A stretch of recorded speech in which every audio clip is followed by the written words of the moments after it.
A Light in the Darkness Chapter 59, Fan Fiction by Azazyel.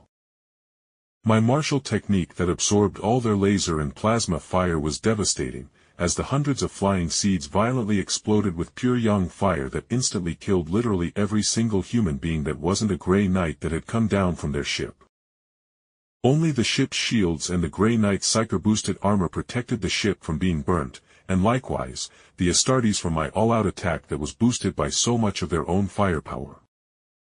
A loud thrumming rang out and my eyes snapped up to the large ship that was hovering over the planet as the drop ship's shields broke down and the ship began to turn to slag and melt. A titanic laser beam was launched just shy of my position from the main ship, and although I was immune to the heat from the laser, I was most certainly not immune to the force of the laser, as my form got rag-dolled hundreds of meters away with my body being dredged through the ground as the laser being locked onto me pushed me through the surroundings bedrock surface. With a mental flex, I finally unleashed my trump card as I felt one of my ribs crack, and even as I was being hammered into the ground by the ship's laser battery, I could hear the dull heavy thrumming feeling that resounded down to my very soul as the barrier around the Sect fell down along with the barrier and glyphs surrounding the spiritual sun that flew above the Sect and with its intense gravity devoured any demons that entered the Sect's grounds. Even the ship's laser battery that seemed hellbent on killing me faltered as the Sect's barriers reset when the spiritual sun was ejected from its surroundings, and only the many thick and strong barriers that were tied to the planet's ley lines kept the Sect and its inhabitants safe as the spiritual sun swelled in size and power. As it burned through the stored-up spiritual power of all the demons and spiritual essence it had gathered in the months that it had existed over the Sect. "Get fucked, assholes,"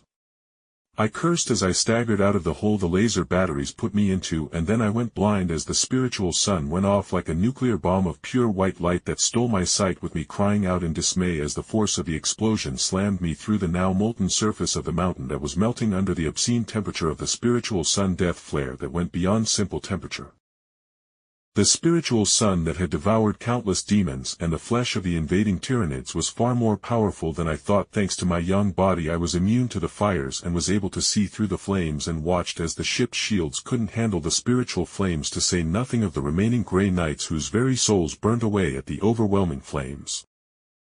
The large Imperial ship was a slagged and burnt mess only held together by the machine spirits within, but even as I saw the ship attempting to flee the area I only sighed as a silent missile was shot from the Sect, and as that missile collided with the ship I got to watch as reality and space twisted and rent itself apart as the high-gravity missile I made as a trump card for the ship we used to get to this planet, to begin with, was finally used with the tiny gravity well that was created, easily squashing and crushing the massive ship into a ball of metal the size of a bowling ball before that ultradense ball fell to the molten surface of the surrounding mountainous area with an earth-shaking clamor, as the density of the ball of metal was ridiculous. I most certainly cannot deal with millions if not billions of enemies and a sky filled with endless foes.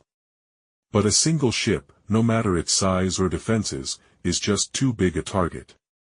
I muttered as I collapsed into the pool of lava beneath me and just relaxed into the soft, consuming heat that contorted around my body, almost like a water bed, honestly.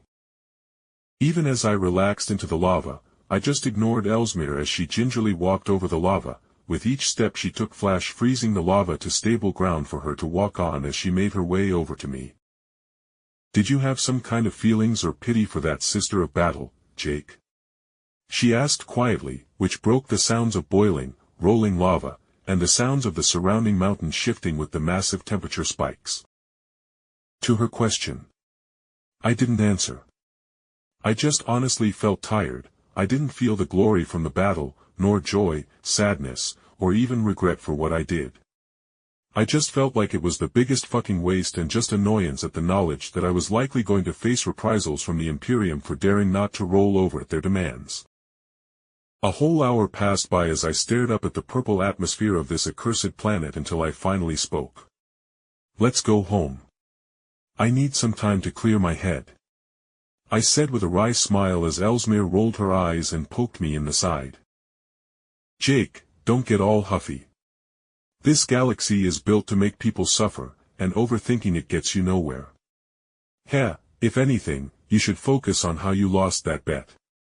But if you are a good boy, I will return the favor, Jake."